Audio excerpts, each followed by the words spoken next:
I view surgery as a ceremony. Surgery is an opportunity to undergo a major transformation of the mind and body. And historically, I think that's really what the process of medicine and surgery was.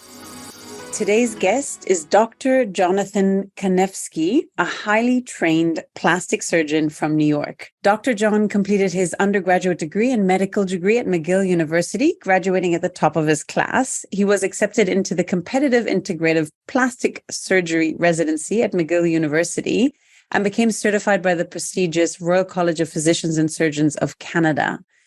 Dr. John is considered a leader in the field of artificial intelligence in medicine, and he is bringing the latest cutting-edge technology to plastic surgery. Dr. John puts the patient's needs first, and we'll get into this in our conversation today and how many lives, I guess, he's saved of women from breast implant illness. Outside the operating room, Dr. John has been active in humanitarian work, volunteering on medical missions in Guatemala, raising awareness for animal and wildlife conservations, and fundraising for the Montreal Children's Hospital Division of Craniofacial Surgery. Welcome to the Longevity and Lifestyle Podcast, Dr. John. It's such a pleasure to have you on today. Thank you so much for having me. It's a pleasure to be here. So, Dr. John, I'd like to start with something that's very important, and it's breast implant illness. So for my audience listening, either perhaps they have breast implants or there might be some considering it, what exactly is this breast implant illness? How many people does it affect each year?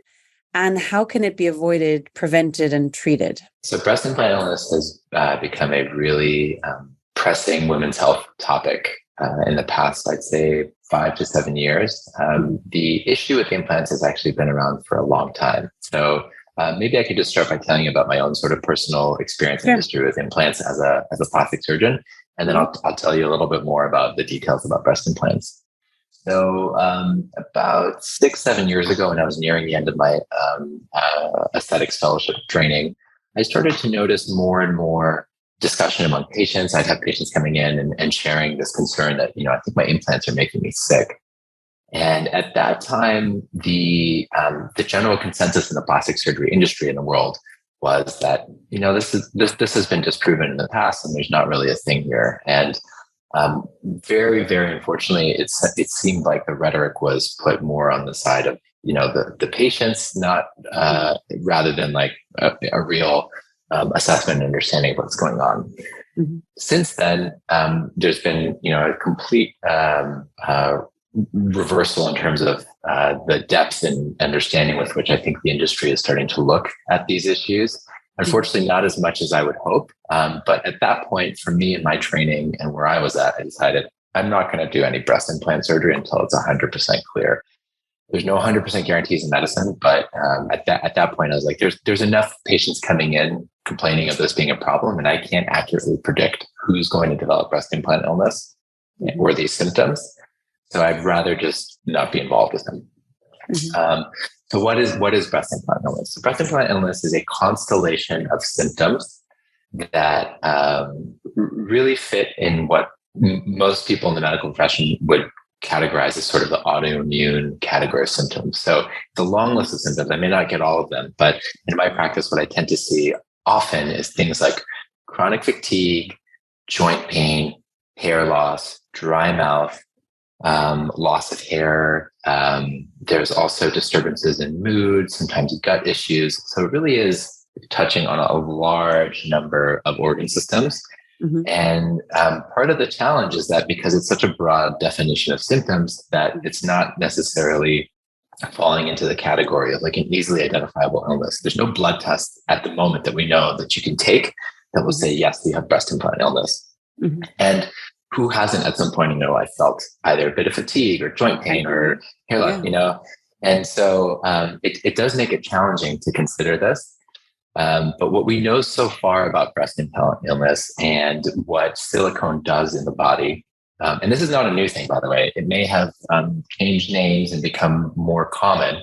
But if you look at the arc and the history of breast implants throughout the plastic surgery industry, this was a big deal in the 90s. In fact, there was a moratorium, meaning a complete stop on breast implants in the 90s. So breast implants have a bit of a controversial, contentious history already in the past. At that time, breast implants were identified or thought to be associated with autoimmune illness.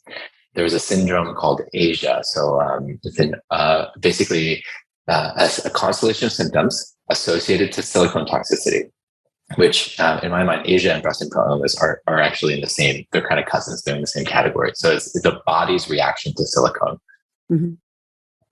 So what silicone does in the body is that for some people, not everybody, silicone is technically inert, but for some people, when the immune system sees silicone, the white blood cells, they create a reaction around it that forms a capsule. It's what the body does for any kind of foreign body. It'll create a capsule on it. But the silicone acts as something we call an adjuvant. An adjuvant is something that basically primes or accelerates the immune system's response.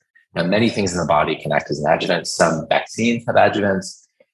But for a specific subset of people, we can't accurately predict who. We have some theories. I have some of my own personal theories, but for some people who have a predisposition to autoimmune illness, so that means if you have a lot of allergies, if you have known autoimmune conditions, hypersensitivities, it is more likely that having silicone implanted in your body is going to take your immune system from this baseline threshold of reactivity and put it into overdrive, which is then going to cause this flurry of autoimmune reactions, overproduction of antibodies, immune cells, and it's just going to put your body in a state of constant inflammation. This topic was particularly interesting to me from the medical standpoint because my background was in immunology before I went into medicine. So I started looking into literature and saying, there is no way that this is just a random occurrence. There's that saying in medicine, like one-time thing is maybe just a random, 2 is starting to be a pattern, 3 or more, there's definitely something to look at. And I was seeing patient after patient. So it really touched me. And I said, I'm just going to step away from this for now and focus on alternatives and helping patients through the process where clearly I think the industry has not done a good job of supporting women. How soon are you seeing patients starting to notice symptoms? So maybe somebody who's listening is like, oh, like last year, 2 years, 5 years ago, 8 years ago, I've had breast implants and maybe it was, at age 40, 45, 50. So sort of perimenopausal, menopausal, who doesn't have gut health issues? Like so many people do, right? So it's hard. Like the symptoms you're describing could tick the Lyme disease even sounds like ticking a few of those boxes as well, right? So that's part of the tricky part about the not having a proper like one diagnosis, right? If there's inflammation in the body, it could be from different sources. But I think if someone knows, okay, yes, they have silicone implanted in the body, right? So through the implants, how soon after do patients typically notice symptoms? I guess is the first question that I just wanted to dig in there. It's really been a range. And I think there is a really strong component to this that is not just the body and the physiology. And this is what I would consider maybe more of a psychospiritual aspect, which I think is very important, which is how people view their body and the connection between the nervous system and the mind. But to give you the range, I've had patients come to me and say, immediately after the surgery, within the first week, I felt something was off. I started to feel itchiness in my eyes and my skin felt uncomfortable. I would say that's definitely the exception. More often after about a year or so, 6 months to a year, which makes sense physiologically because what's happening is over time, the body's creating this capsule around the implant. And some people believe, and this has been, if the literature is contentious, it's been proven and disproven. So basically, I don't know where the truth lies, but the physiology says that it takes several months for this capsule to form around the implant.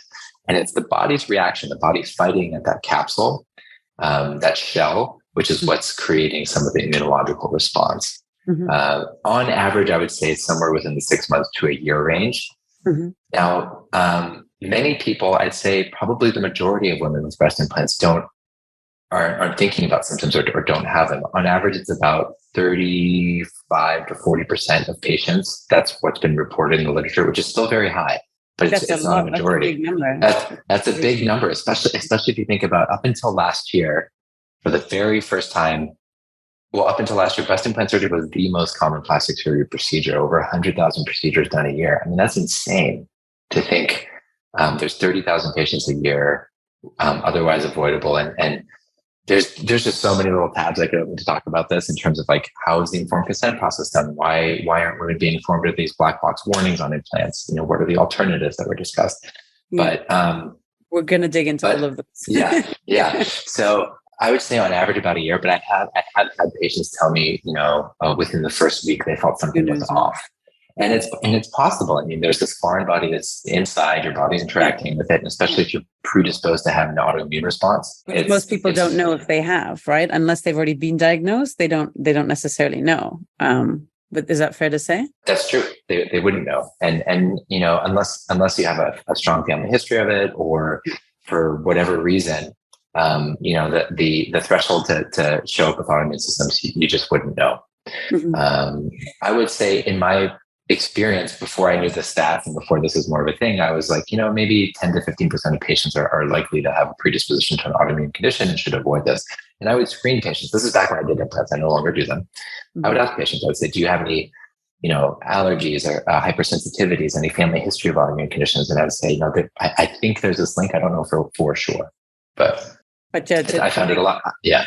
Yeah, and I found it a lot easier now just to step away from it completely. And now I solely focus on explant surgery and then just doing the alternative, which is, I think, safer, which is fat grafting. Yep. So we'll talk about that in a moment.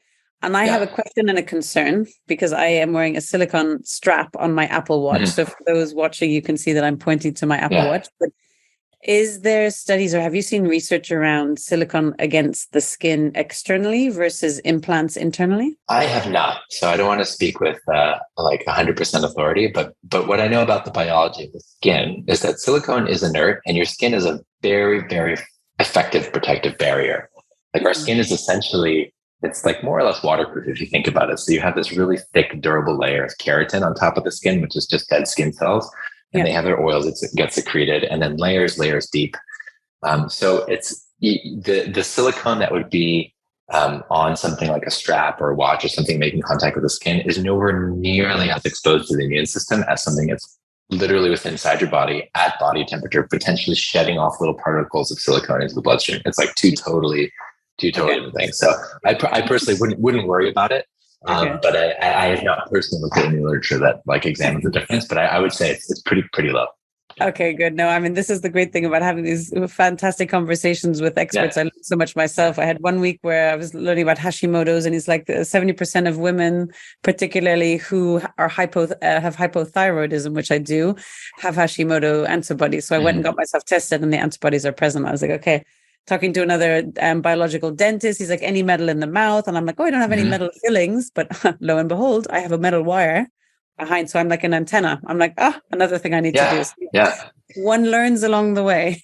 But and it might be the kind of, there's a saying, there was a famous, I think it was a chemist or something, Paracelsus from the 1500s, and he said it's the dose that makes the poison. And it could be the case for a lot of the implantable foreign material in the body, because, for example, there's many people walking around with orthopedic implants from bone for knee replacements, things like that. And those parts, some of them have silicone and other things in them. People who have pacemakers or wires, some of those leads are covered in silicone. So it could just be a question of, the amount of silicone or the amount of the product that could be stimulating that response. The problem is it's so variable, and it's actually hard to test and control for these things. Yeah. So we may never know for sure the answer, but it's just the signal is important, and the signal's out there. Yeah.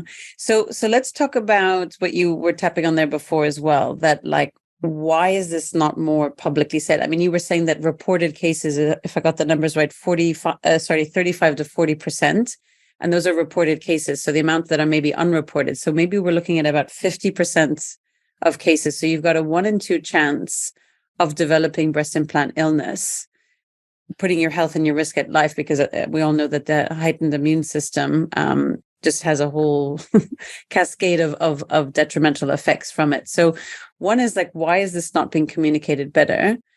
And two, what are alternatives? And what are also use case scenarios? Because some is more for aesthetics, but I'm sure there's other reasons why women decide to have these surgeries, right? Absolutely. So to answer your first question, why isn't this more public? I would say now more than ever, there is a very large and vocal community of advocates. There is a breast implant illness foundation. There are surgeons that are starting to finally come around and speak more publicly about this, which I fully and strongly support my colleagues in doing that. I think it's important. And in addition to the advocacy groups, the media has picked up on it, and there's books out there. I've been in contact with an amazing psychotherapist. Her name is Amanda Savage Brown, published a book recently called Busting Free, which is all about the psychotherapy approach to getting ready to do explant surgery. So there's definitely more information out there and more people that are picking up on this. So much so that the FDA had hearings about 4 or 5 years ago to revisit the issue of breast implant illness. And it's not just breast implant illness that's the problem. It's also a rare type of cancer that's associated with implants. And that's a known number. There's no question that 1 in 3,000 women that get a certain type of implant are likely to have a very rare type of cancer associated with the implant. So I would say, even if it's not as popular as it should be, I mean, my personal preference would be that this be made a known women's public health issue, because it's shocking that it's still the number 2 most common plastic surgery procedure. Liposuction is overtaken as number 1. I hear what you're saying, like, why isn't this more common? But I would say at the same time, it's actually more discussed and popular than ever. Just to give you like the context of the history, in the 90s, when the moratorium happened, basically all implants stopped. That's implants that are filled with saline and implants that are filled with silicone. Now, it's a little bit of a misnomer, because whether the implant is filled with saline or silicone, it still has a silicone shell. So the body's still reacting to it the same way. And there's a lot of questions about, well, the fluid that's in the saline implant, what happens to that over time? It's basically just sitting at body temperature over time. Is it growing things? What's happening? The moratorium was placed on the implants, and all implant surgery stopped. And then a ton of research was done. You could ask questions about how was it funded and who and what were the results, but basically to say that there is no association between breast implants and autoimmune illness, and it's back on. And so they're put back on the market. I can guess who funded that. yeah, and it's critical thinking and asking more and following the money is always helpful. Follow the money, yeah.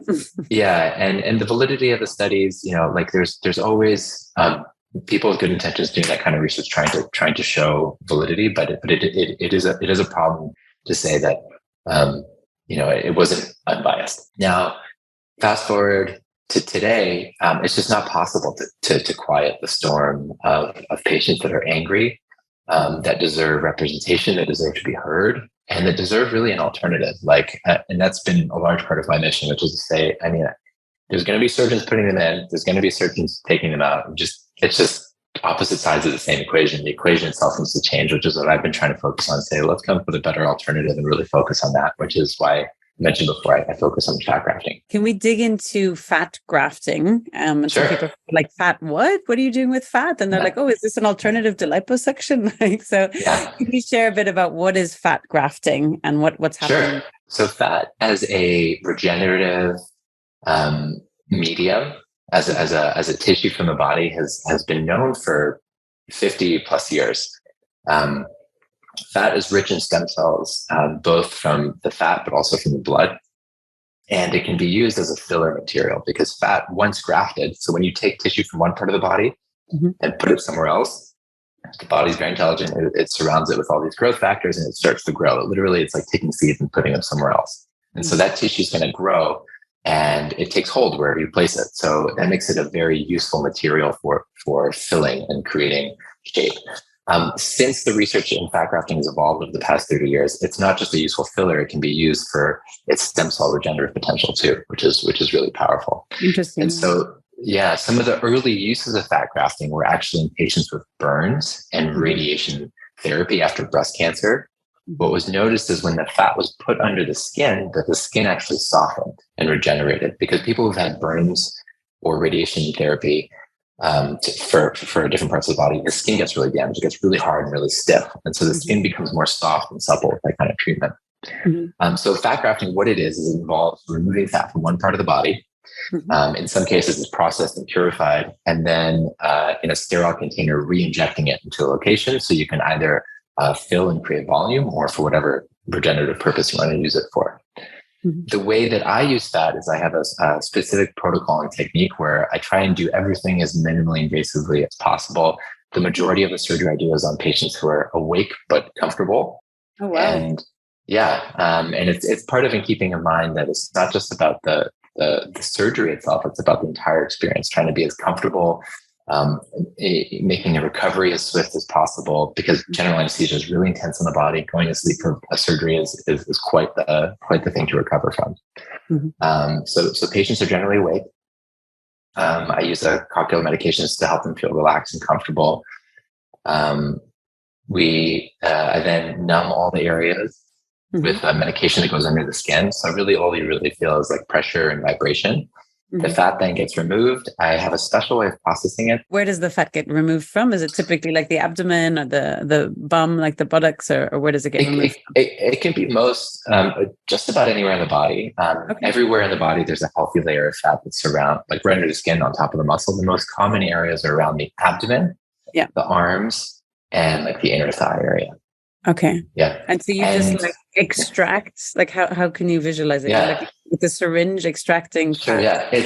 It's technically a type of liposuction. I use a variety of like sort of newer cutting edge tools that allow, I do it all through basically like a millimeter sized entry point, just a little dot. And so the tool goes inside and it's a combination of vibration and suction that will break up the fat. And it's like taking tiny little bits of fat over large areas. It's sculpting. Picture like modern day artists. There's the sculptures back there. So you're I'm just taking little bits of fat from certain areas. So I'm trying to leave to create an aesthetic result from the area where I'm taking the fat, so it looks great and toned.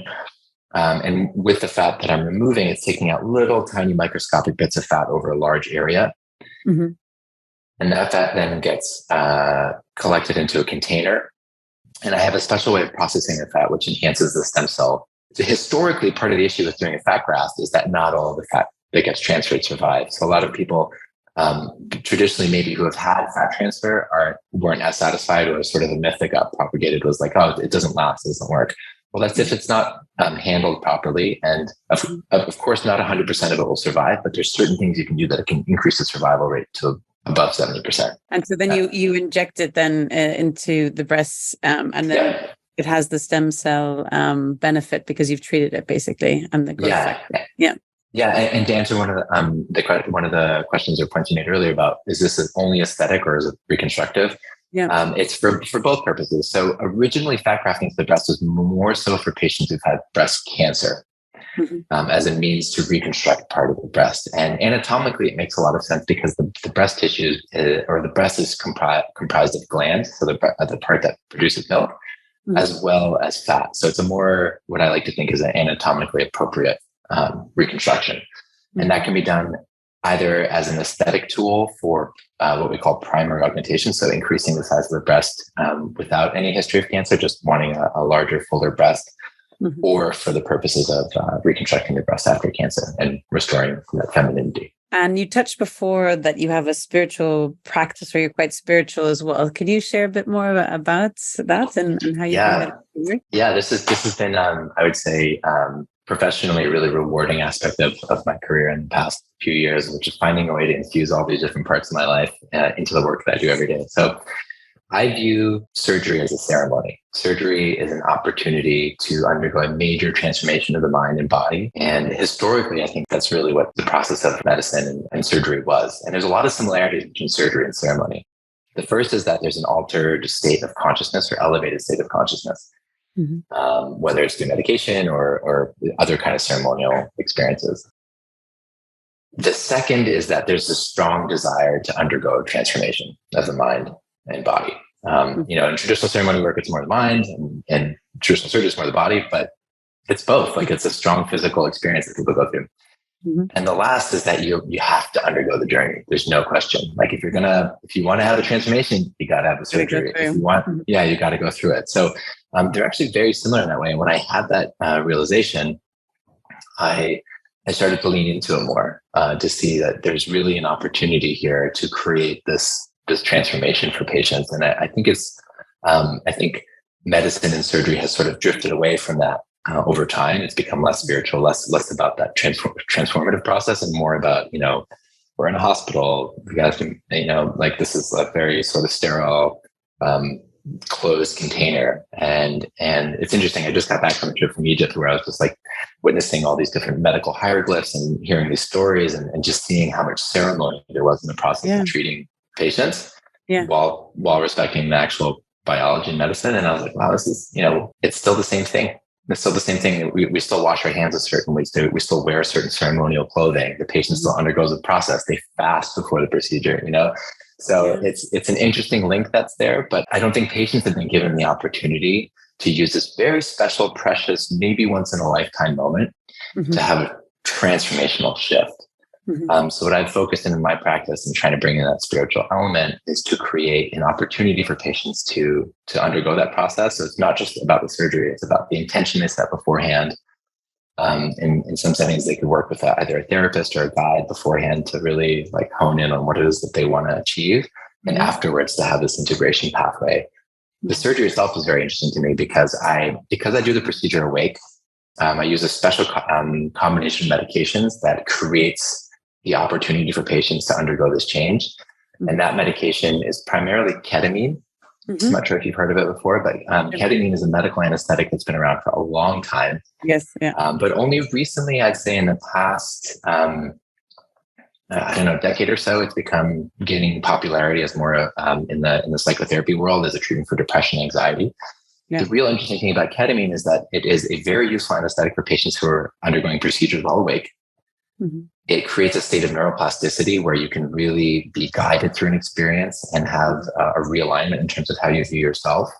And it's very gentle on the body, meaning from the physiology. It doesn't really it's not dangerous for the heart rate or the breathing. So it creates a much lighter anesthetic and you need less medication. So I've had patients go through this experience where they have they don't really need pain medication afterwards. And their entire surgery process is just like, it really is like a ceremony. And I get to hold the space for them and guide them through that. And what I've noticed afterwards, it's been some of the most rewarding experiences I've ever had professionally. That's really exciting. I've had several guests in different relations with ketamine assisted therapy. So Roots to Thrive, Dr. Pamela Crisco brings people. Do you know her? Yeah, I know her. I just saw her recently at the MAPS conference in Denver. You were there in Denver. I had a few friends there as well. Yes, a few of my podcast guests have been there as well. Molly, she's amazing. She's a big inspiration. The way that she does her work. Yeah. It's phenomenal. Yeah. So I had her on, and then recently Dr. Kat Meyer, who was also in Denver, she was on as well, and she does for sex therapy, ketamine assisted therapy as well.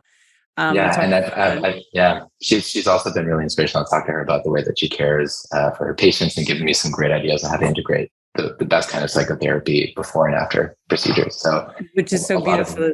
Yeah. No, I just want to say a lot of really talented people working in the space, and I'm grateful to all of them for the inspiration. Yeah, and it's so beautiful to have that built network, and I really like your idea of it as a ceremonial procedure because it is transformational. And I think that it's probably just as important to do that mental work and piece around it as well. Because what would you say are the biggest drivers for people from a more aesthetic thing? Is it coming from a place of lack of self-worth and unhappiness with self? And like, is it really solved then by having the procedure? Or like, how do you help patients decide, is this the right choice for them? And what is that mental piece, if you will, the psychological piece that you recommend that they do before and then for the integration after? I always come from a place of non-judgment. That no matter why somebody is coming in for consultation, it doesn't their desire and to want to undergo transformation is where we start. And then I screen patients. I say no a lot. I probably say no. I'd say maybe about 60 to 70% of the time for consultations, which I think is pretty high. Yeah, sounds high. But it's not very typical. But it's really important. I think it would be a disservice to my patients as well as to myself if I was just saying yes to every person that walked into my office. And so certain things that I screen for is trying to get an understanding of why somebody's wanting to make a change. And there are definitely certain things that I look out for. But most importantly, if I'm getting the impression that somebody's looking for an outcome that I don't think I can achieve either physically or a mental state I can help them get to through the procedure, it's just not the right fit. That being said, just about everybody, or I'd say the majority of patients that are looking to undergo this physical change, there is the association of how they view their body. And we all have that. Like we all wake up in the morning and look in the mirror and try and figure out what's going to happen in the day. And like, what do we need to do? How do we need to look? And that does come from a place of, I think, scarcity in the way that we view ourselves, and a place of lack. But holding that and an awareness of that, and knowing that ultimately my goal is to help people feel in alignment with who they are as much as possible so they can thrive every day. I see it as sort of like an alignment of the spirit and the body. So if you look in the mirror and you feel more confident and you're happy, you feel more alive to sort of emboldened to see who you see in the mirror, and you're like ready to go after the day. I think that's a success. But keeping in mind, I also say, like aesthetic surgery is not something that anybody truly needs. It's more of a want. And so really reassess the risks and benefits of any procedure to understand that shift that you're going to go through. It's important to have just a very, very no frills conversation during a consultation about what to expect. Yeah, because I have a few friends who've had procedures done, different types of procedures as well. Particularly after having kids, breastfeeding, etc. They're like, in the bikini, things don't look as good as they used to, and I should do something. So I think that there are potentially, that bucket of sort of mothers that just don't feel like how they used to if they were breastfeeding, for example. Is it possible with the procedure, with the fat grafting that you do, to still like breastfeed and everything after? So is it particular ages? Absolutely. So all the tools I use are blunt, meaning there's no sharp instruments that affect or damage any of the breast glands. Not everybody. So an important thing to say there is not everybody has the ability to breastfeed at baseline. So it doesn't impact the ability to breastfeed because there's no cutting of tissues. I'm not removing any glands. I'm just gently placing the fat around the breast gland with a blunt instrument. So there's no sharp cutting. Another tool that I use allows tightening of the skin to raise and sort of elevate the breast tissue. So it's like almost like a scarless way to do a breast lift. Both of those tools are not sharp. They don't damage the breast glands. Yeah, because I mean, especially as I have a goal. I'm biologically 26. So I'm 15 years younger, working to reverse that even further, and live to 100, 150, maybe even 200. Who knows? Like as things are progressing.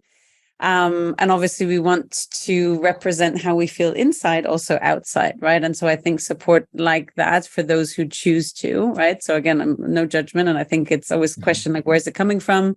Make sure it's coming from the right place. But I think that it's beautiful to have different options as well. And now a quick word from our sponsors. Thank you so much for your support as it helps keep our content free for everyone. This episode is brought to you by Prolon. If you want the health benefits of fasting, such as healthy aging, weight loss, energy, and mental clarity, while still being able to eat, Prolon's fasting mimicking nutrition products are for you. Prolon is the first and only clinically tested doctor-recommended fasting nutrition program based on over 20 years of research and developed by the Longevity Institute at the University of Southern California in collaboration with 17 other prestigious universities. I'm a fan of the Prolon 5-day fasting nutrition program. It's primarily plant-based, non-GMO food is shown to rejuvenate your body's cells the same way fasting would. And if done 3 times per year, can reverse your biological age by 2.5 years. Check out Prolon's 5-day fasting nutrition program and subscribe to do the program every 4 months for the best results by going to prolonlife.com. That's PROLONLIFE.com. And for you, dear audience, get 20% off with code Claudia20 at checkout today.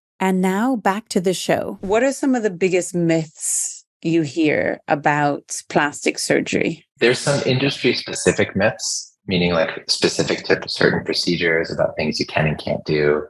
But as a whole, I would say one of the myths is just about the incidence of plastic surgery, meaning how often people are getting procedures, and just some of the things we see. So something I see a lot is, there's certainly a lot of thoughts about it in the media and judgment and how people think about it. But the truth is that, a lot of people get procedures and you often wouldn't know or notice it just because if it's done well, it should just look like a natural enhancement. Yeah, exactly. Like the biggest compliment I can hear from my patients is like, oh, it looks like you've been working out or something different about you. I can't quite tell. It's not like, did you get work done? I know. So I think there's definitely a myth there. And I think in general, normalizing the conversation about our bodies and how we treat them and what we do to them, I think would be very helpful.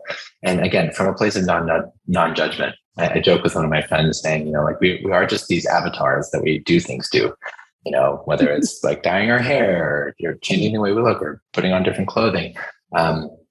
Obviously, plastic surgery or undergoing a surgical procedure is way more intense than that, but it's still on that spectrum of things that we do to our body to help us feel more in alignment with who we are. So I think one of the myths and things I've seen is just like, I don't know if people necessarily realize how much this industry impacts people and how much surgery people are actually having, whether it's a minor procedure or all the way to like a big procedure that involves general anesthesia. One of the more common myths that I hear specifically to the work that I do is that doing liposuction somewhere in the body causes fat to reappear elsewhere. And I hear that all the time. And it's not actually true. Fat is not that intelligent. The body stores and puts fat wherever it needs to, however it needs to. Yeah. And I always say that's not really a problem. It's just, some people, if it's not where you want it to be, it's not, you can be less happy about it. So that's one myth I see pretty commonly is like, oh, if you remove fat from somewhere, is it going to reappear somewhere else? That sounds interesting. I want to ask a question around white fat versus brown fat, right? So we all want more brown fats and white fats. Does that have any role with the fat grafting that you're doing? So brown fat in adults is more of like what I'll call like a histological phenomenon, meaning it's like very, very small amounts. It's mostly small babies that have large stores of brown fat that you could probably isolate from somewhere. Adults still have it, but it's not necessarily like when I'm doing my procedure, I can differentiate between between adipose fat, brown and white fat. But brown fat is fascinating. I mean, it's full of all these other things that make it just that much more active. It helps keep you warm. It's just like the metabolism of what's happening in brown fat is just very different. Yeah. I have never looked specifically, though, at what the difference in fat retention would be if you're harvesting fat that has a higher incidence of brown fat. We do know that fat has a higher retention if it is mixed with stem cells and if you purify certain stem cells from fat. And it is possible that maybe some of those stem cells are more likely to come from brown fat areas, but I don't know for sure. Because I know in the biohacking community, it's like if doing the, cold plunges, cold water therapy, even having like ice packs on the back of your shoulders. I did that for a while, just while eating before bed, things like that. It helps to promote brown fat. Which the fat, by the way, if people hear fat, they always think negative, but the brown fat is the one we want. So you're saying it has a response.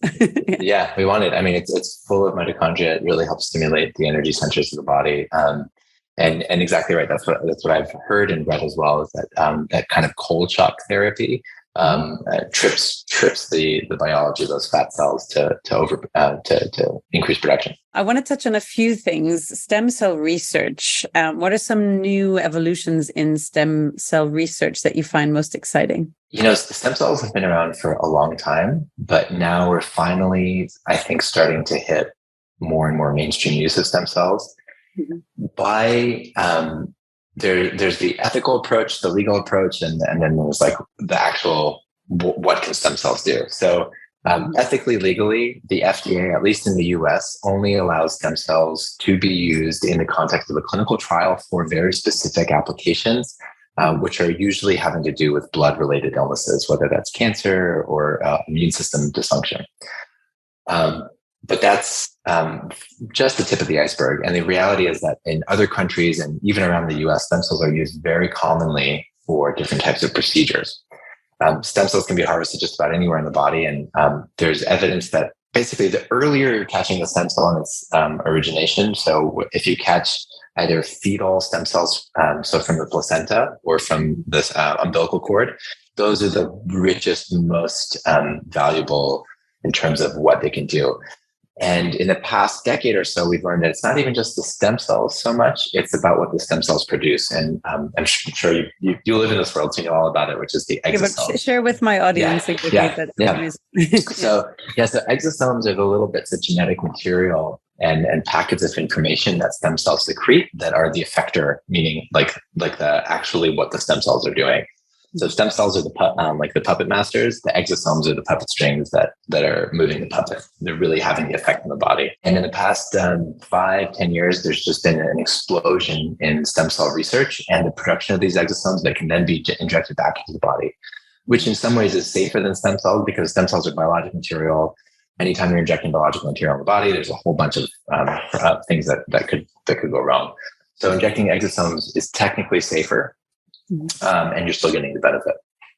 So, and then even a step further has been this concept of something called Yamanaka factors, which is a researcher who identified like certain genetic codes that come from stem cells that can really rewire and reprogram the body to act and to turn on all these genetic programs that make the body younger.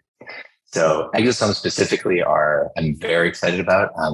I guess I indirectly use it for my fat transfers. It's not technically like a stem cell product, but the way that I harvest and process the fat is that there's a special way to harvest the exosomes produced by the fat cells that I harvest. And it's all from the same patient. And it can be re-injected back into the patient. So that's increasing the survival of the fat. Super exciting. I want to touch on something you mentioned in passing, your trip to Egypt. It sounds like it was amazing. Can you tell us a bit what you were doing there? What was happening? Egypt really is like before going, I kept hearing from people like, oh, it's like a portal, it's like a corridor, it's just like a transformative place. I went with a group of friends on this incredible trip down the Nile where every day we would stop at different temples and have these experiences.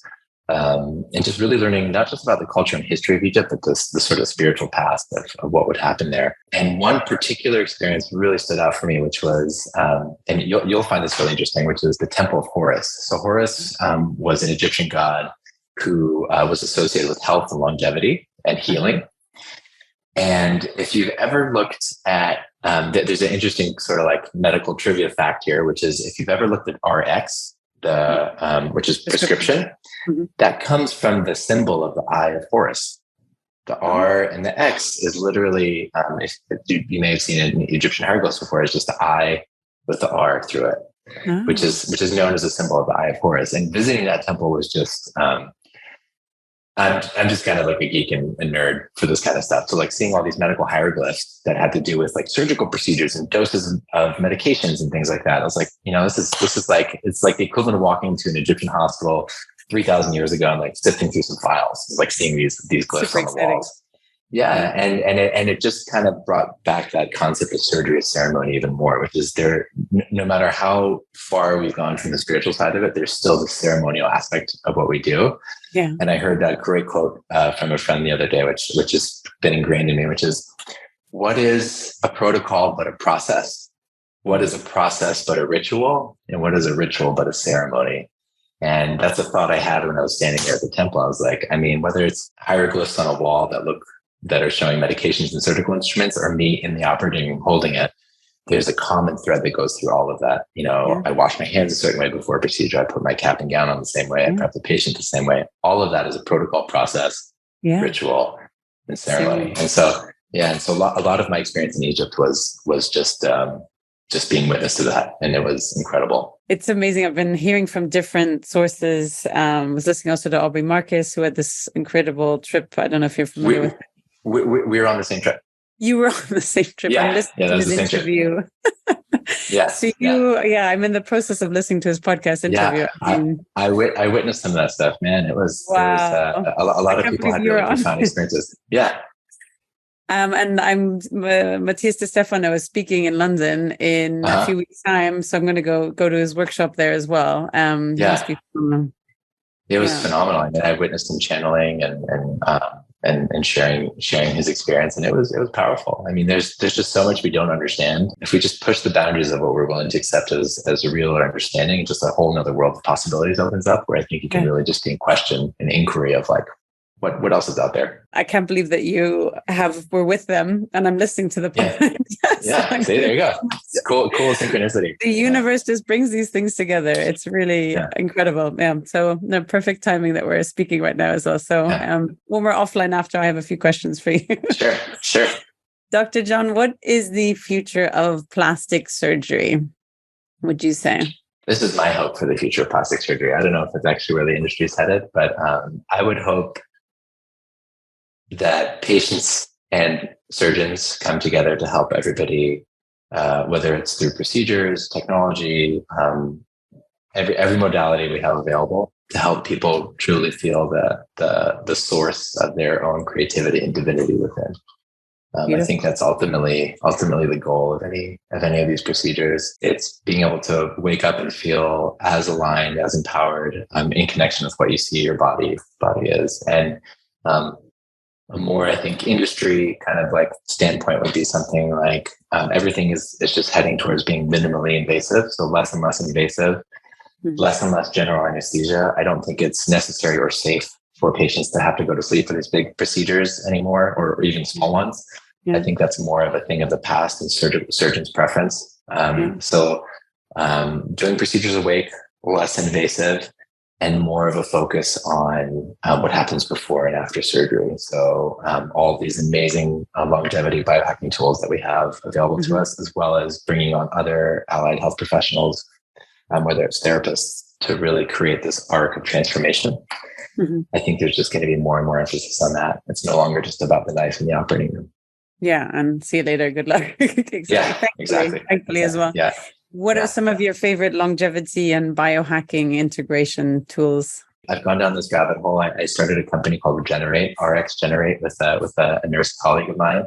And we went down the deep end looking for all the different tools and hacks, and I tried them all. I was wearing like 6 different gadgets at some point, monitoring my sleep, and like got a few of those myself. Yeah, I got my Oura Ring, my watch. I was doing different infusions and IVs and things like that. And it's I would say that keeping it simple and going back to the basics has been the best thing for me, and that has been 3 things, or basically 2 ways of thinking about it. It's like, what am I putting in my body, and what am I doing to my body?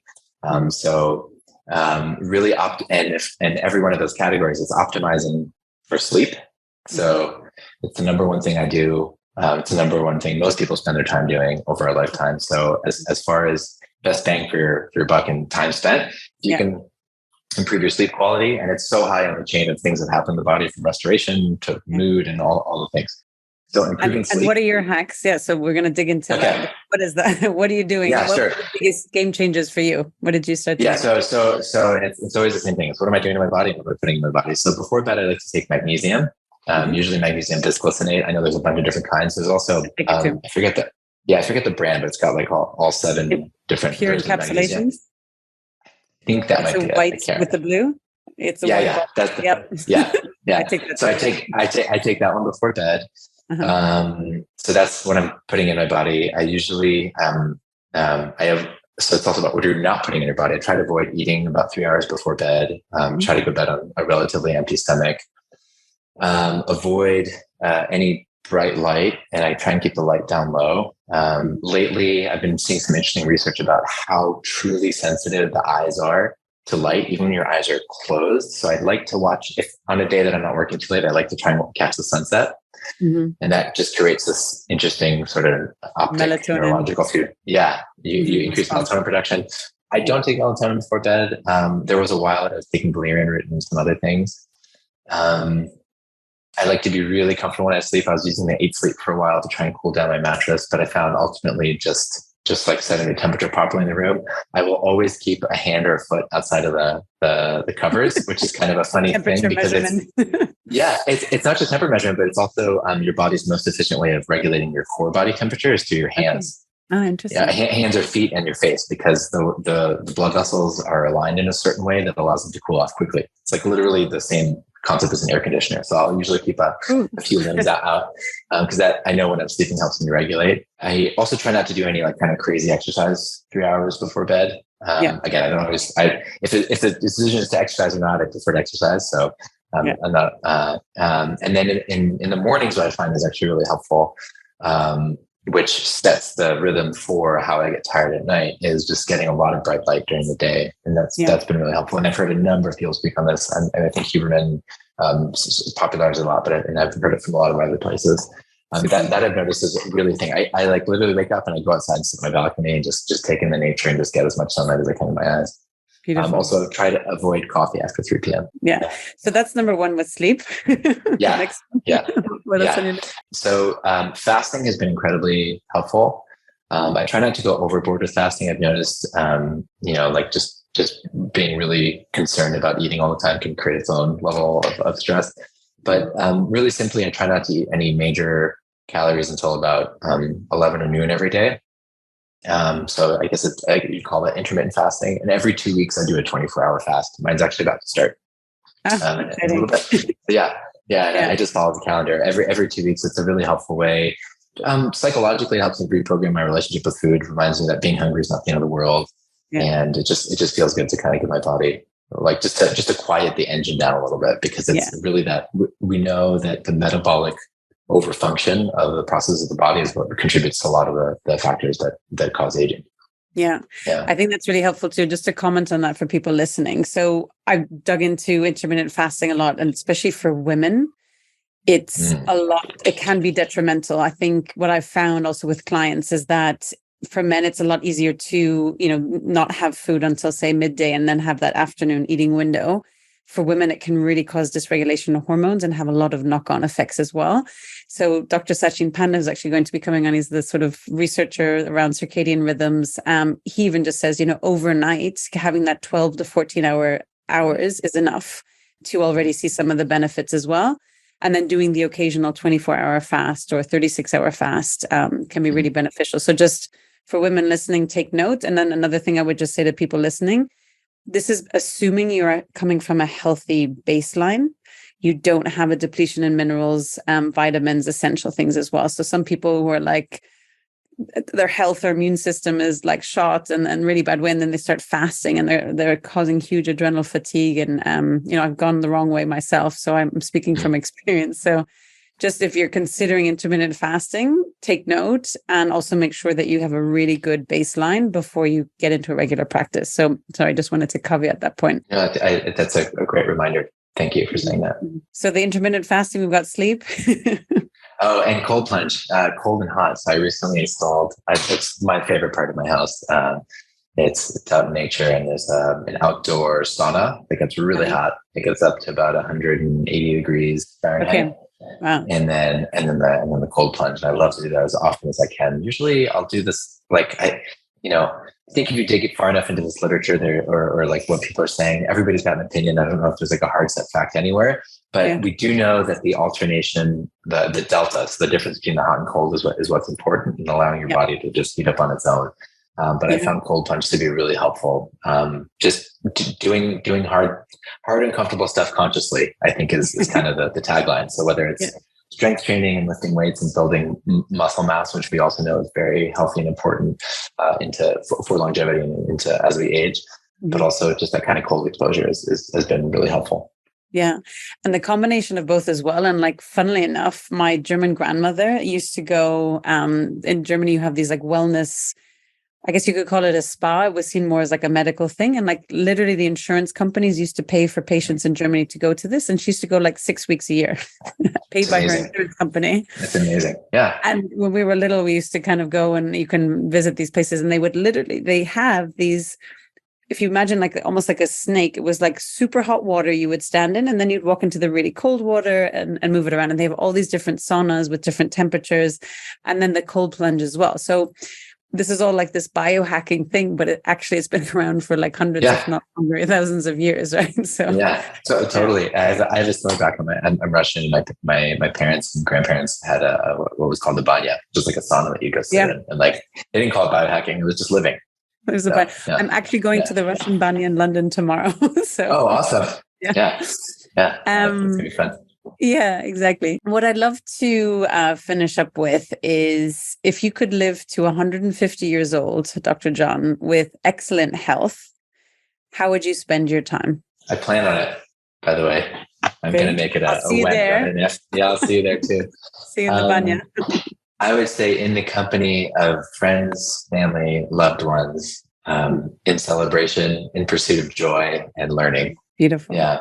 If I could when I live to 150, I think it'd be the coolest thing to just keep learning and going deeper. I'd get maybe I don't know, go get different degrees and try and find all the ways that they combine together to just create total alchemy of things we don't know yet. So exciting. But most importantly, I think it's the relationships that I have in my life that have created the most joy and meaning, and I would focus on those. Yeah. I mean, Harvard's longest running study, or the world's longest running study from 1938, right? That like shows for longevity and happiness and longevity is about human connection. Mm-hmm. And I think the world really needs to reshift post-COVID, right? To remembering what connection is. And I almost, fear, and I try, my kids are a bit young, they're 7 and 9, but like letting them know that like these devices and just sending a WhatsApp to somebody is not really human connection. And when they hear the stories of like, back in the old days, you would write somebody a letter, like, I'm going to come visit. And then you'd visit for a few days and you sat around without devices and had conversations. It's like, for them, they're like, what? Like, well, what did they do? Mind blowing. Yeah. It's like they were speaking to each other, enjoying each other's company. So let's see where the world brings us. But I totally agree with connection and experiences, right? So like your Egyptian experience, right? Just these beautiful things the world has to offer that we just need to spend time uncovering, and to be able to do that with friends and family and loved ones is amazing. So what excites you most about the future of health longevity in the coming years and beyond? It's two things. Artificial intelligence as a tool to enhance health practitioners. And the second thing is the proliferation of medicine as a tool to help people who are already well, rather than focused on just sick or unwell. And that's not to say that people who are sick and don't need help don't need help. Absolutely not. That's not what I'm saying. But I think for the first time, we're able to democratize information to make healthcare more accessible for everybody. And that's both for people who are unwell and well, to just try and optimize everybody's health. Yeah. And on the artificial intelligence side, I'm really interested. I work and advise for a few companies in the healthcare artificial intelligence space. And I really think just how, maybe a couple hundred years ago, before X-rays or medical imaging was used, like a doctor with an X-ray or a CAT scan was not nearly as good as one. A doctor without that kind of technology was not as good as one with. It'll be the same thing as artificial intelligence. Having that superpowered approach to knowledge, information.